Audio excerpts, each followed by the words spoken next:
Everyone has that first day of prison story that, they're never gonna forget about for the rest of their life. What was your first day in federal prison like? They were going to strip me. I knew about that going in. Not pleasant, but whatever. If you know what to expect, and again, thankfully, if you have a guard who's a sicko, it might be a problem. This guard seemed a little bit uncomfortable with the whole process, so that's a blessing. If he's uncomfortable, then you could handle it much better. He did it very quickly. He's like, he looked very quickly because you have to make sure you're not hiding anything, and that was it. Put your clothes back on. Um, then I got to my unit, and some black guy says to me, "What are you?" Thinking like, "What do you mean? What am I?" He's like, "Are you black, Hispanic, Jewish?" I'm like, "I'm certainly not black." I'm like, "No, I'm Jewish." He's like, "Oh, anyways," because the way it goes. They give you a little slip where you're going to sleep, but then the bunks really are really based on kind of like your community, quote unquote. So there was like one or two Jews in my unit, and like he had been warned that I was coming to prison, so he already was ready for me. It was an open bunk bed for me.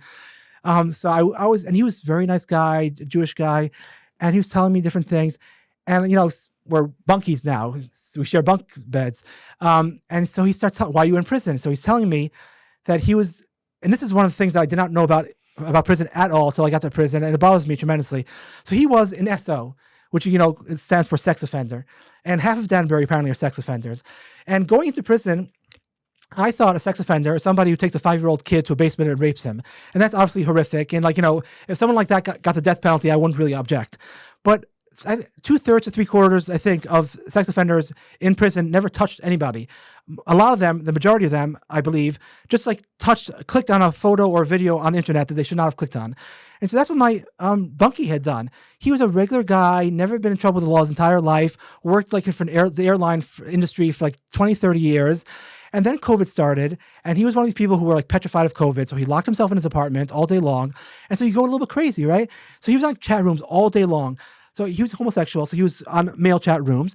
And eventually it's some kid, but he didn't know he was a kid. He's a 15-year-old teenager, but teenagers just look very, very adult-like. A 15-year-old teenager emailed him some photos of himself.